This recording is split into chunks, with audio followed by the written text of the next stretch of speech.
Hello everyone and welcome to another From the Depths tutorial. Today we are going to be talking about the basics of the campaign. So let's get right into it. When we press single player we go to new game. And you can do all sorts of things. You can do a little campaign that is against all the factions in Nether. There is a little description there. There you go. It is advised that if this is your first time playing, you should play the Deepwater Guard story missions, which are over here in story missions. You get a little basic vehicle supplied to you, and you can do things. But today we're going to be talking campaign. So, you can toggle campaign options here. We're just going to fight against the whole 8 against all the people here. We don't need to take the Onyx Watch specifically on, or any of that. We're just gonna take them all on, which gives us the most freedom here. So we've got a bunch of options here. We can set the difficulty, which increases and decreases damage, which I don't like to toggle. I don't like to mess with that, just because I like my damage output to be consistent both on my side and the enemy side, to keep it fair. Then there is the enemy growth factor, which you can switch up and down. Basically, every faction gets a fortress that can generate fleet points, and when it builds enough fleet points it will spawn a fleet into the game world, which is how they will reinforce. And switching up the enemy growth factor will determine how fast they will get those fleet points. And thus, the more growth factor you give them, the more enemy fleets you will encounter in the game basically, and the harder it will be. Resources given by destroying the enemy. Basically, if you destroy a block, you can get up to 10% of the actual resources that the block cost. For example, if I destroy a block that costs 100 metal to build, if you put it to maximum 0.10, then you will get 10 metal for just destroying that block, not even salvaging it. Well, I do believe salvaging doesn't account. Well, anyway. You can turn it up all the way to 0.10, recommended for first playthrough, or you can set it to nothing. You can scavenge the enemy. Now you might be able to notice there, the harder we make it for ourselves. For example, if I set the difficulty modifier to 5, you can see we're now up to 527% experience. The game gives you more experience if you make it harder for yourself to compensate. So you will be able to apply more buffs, etc. But for now, we'll just leave it at 1. There we go. And we'll leave this at 0.10. Then you've got enemy design difficulty. Basically, they've got a whole pool of designs ready. And the design difficulty that you give them determines from what selection they can pick. So for example, if we go all the way up to godly designs, we're gonna have the toughest, meanest enemies out there that we can get, basically. If we go back down to easy designs, pretty much anything we build will be able to walk over them without any difficulty. And then of course, the harder it gets, the more experience you get. Now there's one more thing we need to talk about here. Centralized and localized resources. Previously, before a recent update, you had centralized resources. So basically, if you had a outpost on one end of the map, it could instantly throw resources at whatever needed building or whatever needed repairing. Now, there's an option to have localized resources. And localized resources, well, they're pretty much that.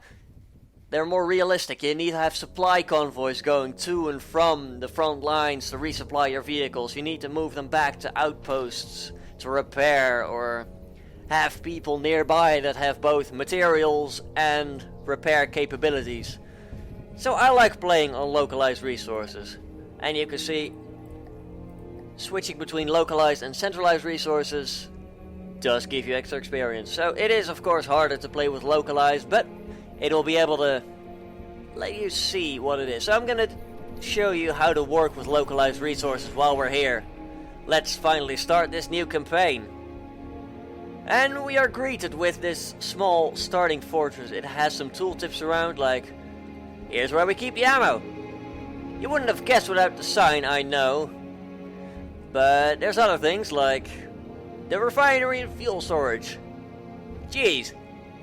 Wonderful, it's almost like I already explained fuel, etc. Then there is the crystal farm and the scrap smelter. So basically, if we go to the map here and try and hover over this little... It's almost like a stockpile of bars, gold bars, except it's resources. If you hover over it, you get a tooltip. We get growth, all the resources that we can get here, and the reserve.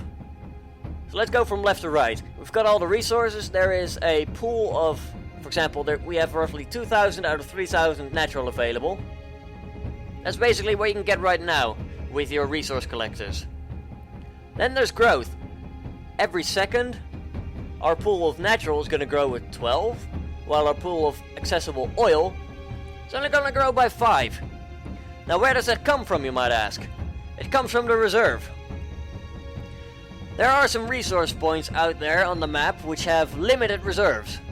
So for example, there is one with 100,000 natural, pretty close by actually. Once that reserve dries out, you're not going to get any more. So basically there is now some resource zones that are only useful for a little while, and then you have to vacate them. Or you can just keep a fortress there, but you're not going to be able to get any more resources from there. As this is your starting fortress, of course, you're going to have infinite reserve. You're never going to run out of resources to harvest here. But, for example, if you have a resource zone that only gives you metal and natural, then you can put down a scrap smelter. If we take a look at processed resources, scrap smelter burns natural resource to turn metal into scrap. So let's say we need more scrap, we can turn this on. It's converting metal and natural into scrap. And then we can turn it off again. Then lastly there's here the crystal farm, which is literally just you place the base block down, then you need to give it a tray. There. They can put some crystal into the tray, and now the crystal growth farm here can grow more crystals with the tray, with the crystals that we put into the tray here.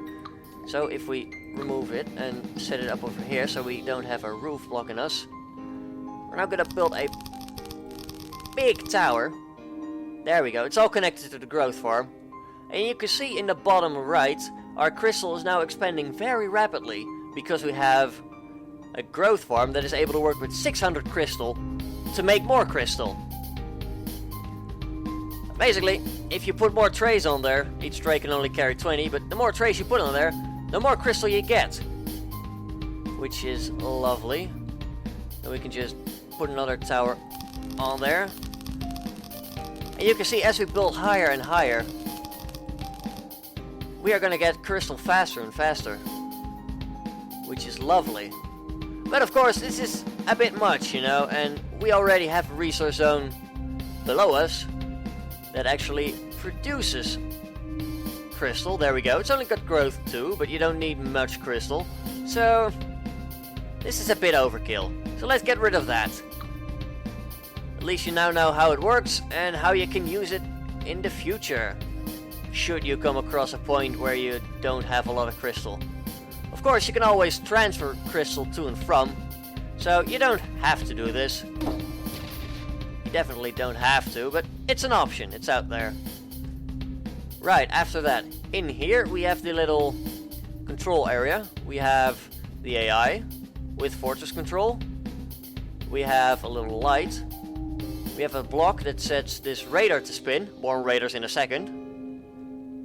Over here we have the fortress controller. We can actually go up and down with that controller. And the higher we are, the more, or of course the lower we are, the more engine power it takes to actually stay up, or go down, or stay down, you know? Then there's also the point of resource gatherers here. If they're below water, they're not gonna work. Same with oil pumps. So let's just get back up to 8 meters altitude. There we go. They are able to work. We've got a little gun here. Initially it's not set up with any AI. Oh, it does actually have AI. So this gun is capable of defending you. You don't have to worry about anything. It's not a great gun, of course. You can easily tweak with it, make the barrel longer or things like that. There we go, let's just put a quick barrel on there. I'll cover cannons later on, but now we have a more accurate gun, which is lovely. Over here, we have a hearthstone and a spawn beacon. Basically, if you die, you can respawn at a spawn beacon. It's the clue's in the name, really. But yeah, there we go. There's the spawn. That's what the spawn beacon is for. You can find a hearthstone. Basically, they're right now only implemented in story missions, or I believe it's a toggleable option. Basically, it's another difficulty setting where if you toggle it on, if you're far enough away from a hearthstone, and you can see it in the bottom right next to crystal, we're now losing a hearthstone charge. And if we stay out here for long enough, we are gonna completely run out of hearthstone charge, which would be very bad for us if we were in a story mission or had that option toggled on somewhere. And there we go, our little heart is now running out. And boom! We would be dead if a hearthstone was required at this point. Mostly for story missions. Now you can see a little boat over here. This is the little starter boat that you get gifted with you along with the start of the campaign. It's not great. Got a little cheap missile launcher on there, but a little engine tucked in here. Some ammo. It's not a great boat, but it's something to get you started. Naturally, you're going to want to build your own things and things like that. But enough of that for now. Let's get back to our fortress here. We can just press Q on things and then warp, which will instantly teleport you roughly above the center of mass, or in a chair if you have one down. So chair's pretty useful. And then we can go over here. There's a little electric engine with a little battery just in case you run out of fuel or whatever. Then we go down here. Is where we store the resources and have our oil drills. Oil drills predictably drill for oil. Then there is this little oil tank. There are large oil tanks. Here's where the engine is. There's a metal stockpile. Here's where we store miscellaneous. So basically, this large crate, and there's also a small variant of this. There's where you can store a little bit of everything. But of course, having a specialized metal chest in here, a lot more efficient for resources. And there's also small crystal storage, large crystal storage here. You've got scrap, natural resource storage. We've got some repair bots in here. And that's pretty much that. We've got our little starter engine here. It's not the most efficient engine, but it'll do for now. Now over here you have a tractor beam and a sub-vehicle spawner. Basically I can go in here and tell them to, hey, spawn me this. And it's gonna spawn that. And then we can go to the docking station and be like, hey, select this vehicle and tell it to dock. Now it's gonna stay docked there, which is lovely. Useful for building. And we've got some repair tentacles here, which will be able to help us build. You can also do things like increase the hold azimuth. That way it's flipped over to the side. You can change the elevation. So we can literally tell it to point upwards or downwards. There we go. It can be important depending on how long your actual ship is that you're building. But you can notice down below it is taking resources to build now. And all those resources are coming from here, pretty much. So, in short, you need more resource gatherers, which in turn require fuel, and not fuel, but engine power. Indirectly they use fuel. So if you don't care about looks, you can just literally go to process resources, get a resource gatherer from here, and it's grey. Why is it grey? We don't have the resources to build it. But then we did, and then I accidentally deleted the metal beam. Whoops. Now basically, if we go and tell you to press F7, maybe that stops building? It doesn't. we'll press V then instead, allow you to repair others. Turn that off. There we go. Basically, if you press V, you get a lot of details about the whole vehicle, what resources it costs. You can set things for engines and winches, jet engines. You can tell it to repair other vehicles or not. You can retrofit to other variants here. So, for example, if I have my battleship out, and then I'm like, hey, I will upgrade this one, then I can go over to the other one and tell it to retrofit, which is useful. You can set the colors here, so if you want a specific coloring scheme for this specific fortress, then you can toggle that over here. You can see the power use of everything, you can see what generates heat and whatnot. All pretty useful, but let's go back here. We have some more metal built up. And we're gonna place some resource gatherers down the side here. And that's gonna help us get more resources even quicker. There we go. You can attach them to resource gatherers themselves. However, what you can do is place a beam like this.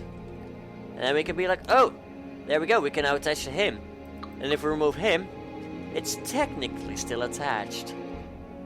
But beware, you can place a new one on here. So if we'd want to build one over there, then we'd have to do it like that. And then get rid of these. There we go. And you can see we're now gathering stuff a lot quicker, which in turn will help us go back to general, allow repairing of other constructibles, which will allow us to keep building on this little boat here. So yeah, that is basically the gist of it. Now I'm gonna cut away for a minute. I'm gonna load up my other campaign, or we can just do that right now. I'm gonna load my YouTube campaign, and I'm gonna be able to show you things like supplies and stuff, because I have some actual supply convoys set up over here. So we just did a battle with the white flares. Hey, everything went well. That's good. And now we're gonna go over here. We've got a supply zeppelin here, and you can see it has this toggled. That is a button for toggling it to be a supply convoy. Now do note, in this current version there is no automatic way to have them go around. You need to set them up yourself. But if we click on here, we can take from certain fortresses, and then we can give to certain fleets. So for example, I've got it set to give to the battleships, and take, for example, from the fishing hole, the starting fortress, and other fortresses. Basically, you can send them around. If they have resources that they can take, they will take. And you can see there's lines connecting to and from what they take from, and what they actually give. Which is very important, arguably. Now, if we press R to disable it, and then R to retoggle it, just so you know that those are the buttons, you can see little bars here. This one is for natural, because natural is indicated in green. The second one is for metal, which we have nothing of. We have oil, spares, and then crystal. You can also see in the vertical here, fuel and spares. Spares are used to help repair as a sort of global resource instead of, oh, I don't have metal, but I can use some spares. Now, if we approach this fishing hole, which we are set to take resources from, once we get close enough, we get a little warning. Transit has 2% of the resources required by the fleets it's supplying, which can be useful if you are not aware of certain things like that. Now we should be close enough. There we go, we are now transferring fuel to the actual supply fleet, and there we go. We just got a chunk of 87,000 metal. Now we are in supply group 1. If we leave all supply groups, we should... oh, it's still taking, but that's because it's a supply fleet. Normally, for other ships, like for example, if we go over here, we've got the glaive. I've set that up to keep 50% of its stuff, and then be in supply fleet 1. That means it will automatically try to level out and service everyone to their needs for what I've set up here. So for example, the glaive is getting resources. It's gonna get up to 50% of its resource capacity. It's going to keep a normal level of spare parts around, normal levels of fuel, ammo, energy. And then there's basically 5 different supply groups to choose from. I only use one at the moment, but if you want to, there's options to have multiple enabled.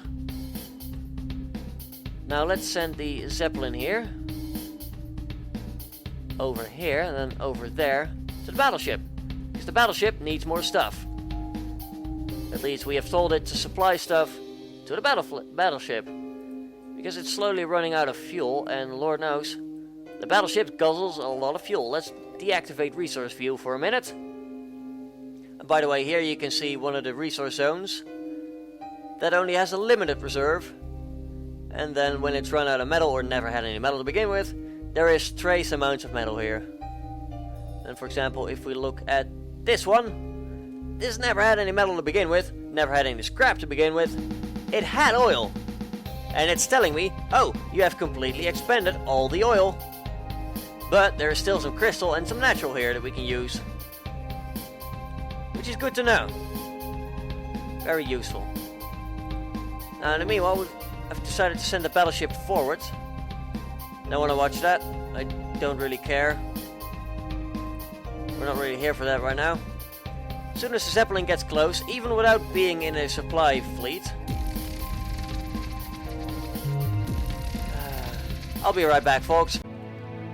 Okay, I'm back, before I was so rudely interrupted by the white flares. Anyway, there's something else I wanted to discuss, because we just went into a battle and we won, pretty evidently. Normally, when an enemy ship dies, it leaves behind a little X, like that. X marks the spot. Basically, this is enemy salvage, and you can get up to 10% of the total amount that is there, depending on the settings that you've chosen, of course. I get the 3% displayed below here, which actually isn't a lot. By the way, there is a current bug at the moment. If you destroy your own vessel, like for example, I don't like...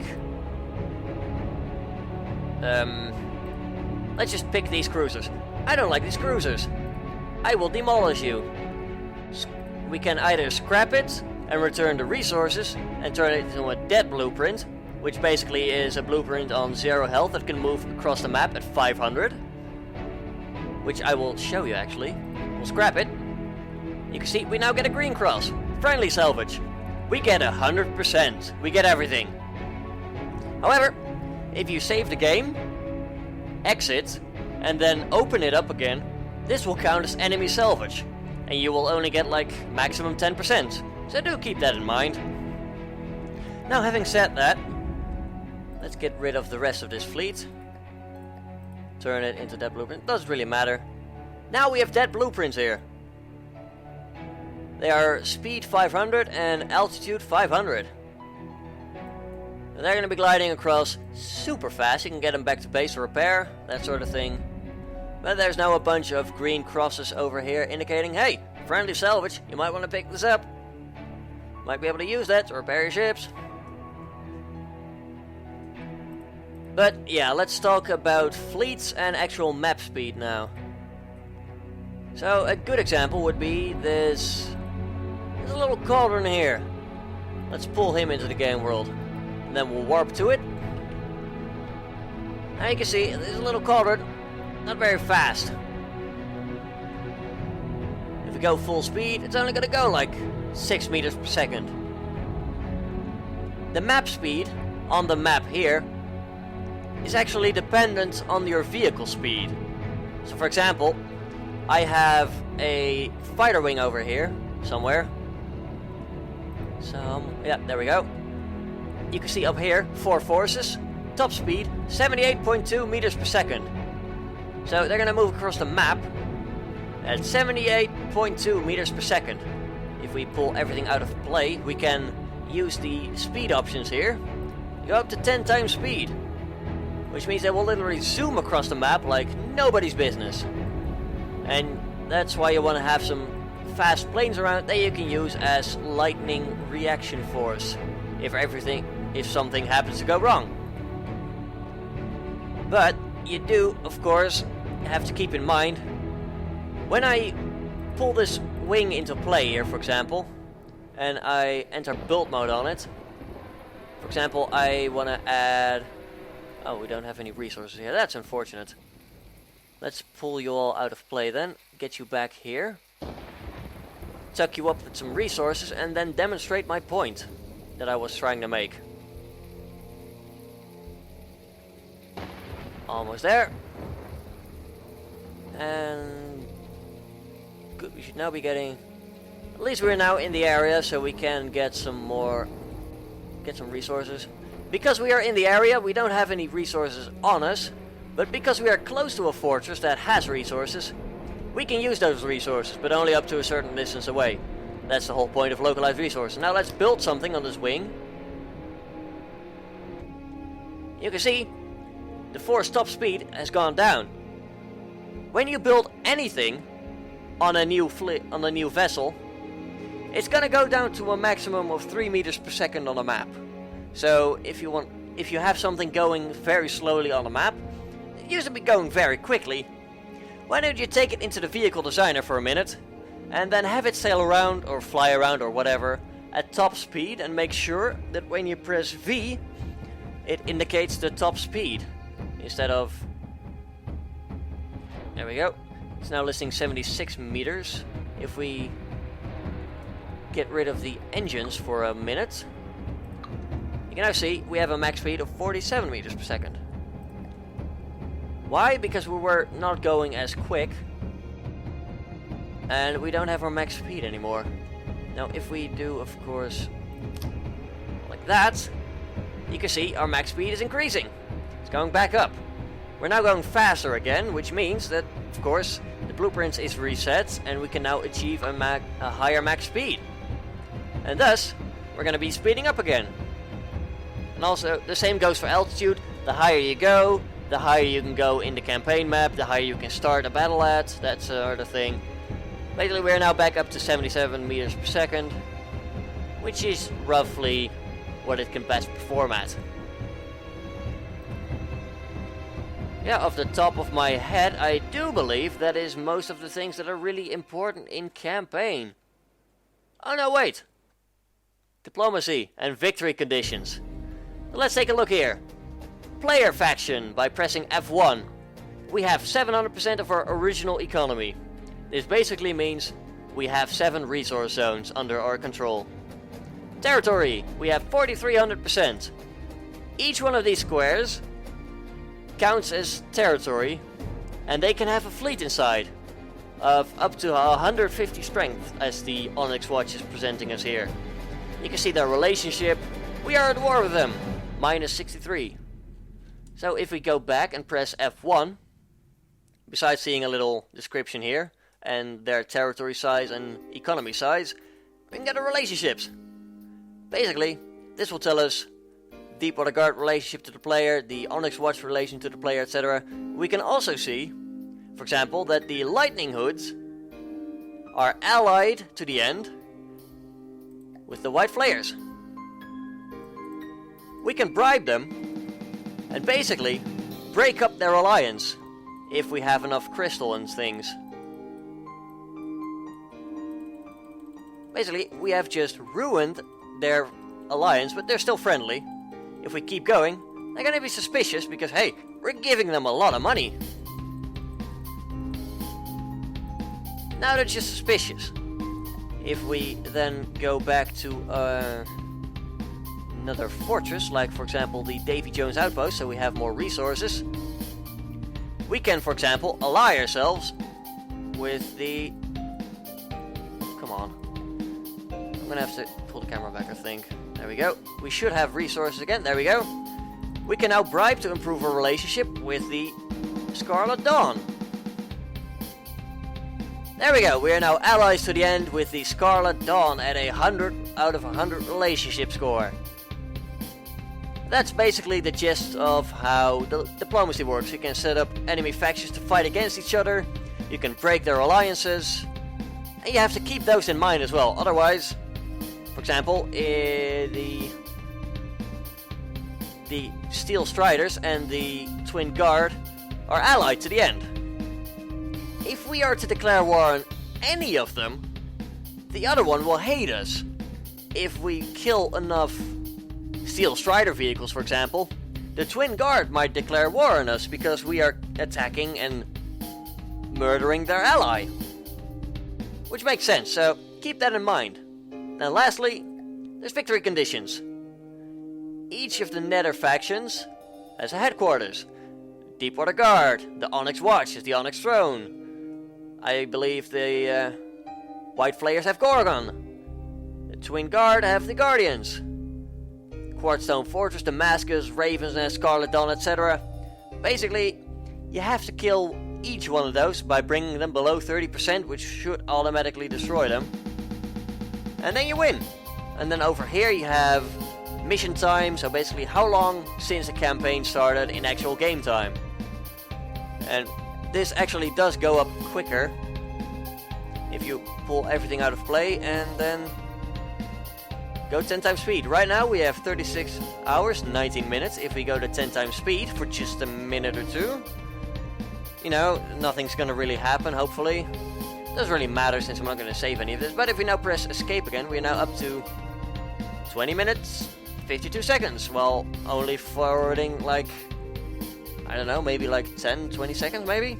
It does take the extra, the speed, time warp, there we go, words. It does take time warp into effect.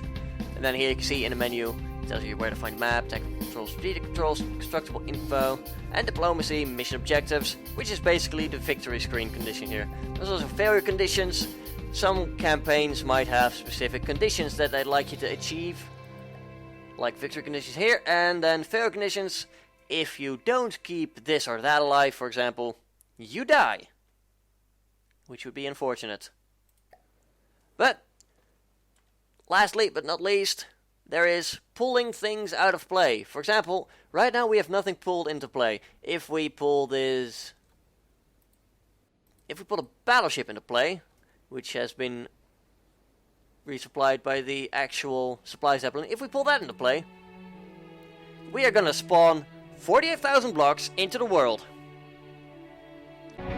Right, sorry about that little interruption. Basically, if we pull this into play, we have forces in play over huge distances from your camera.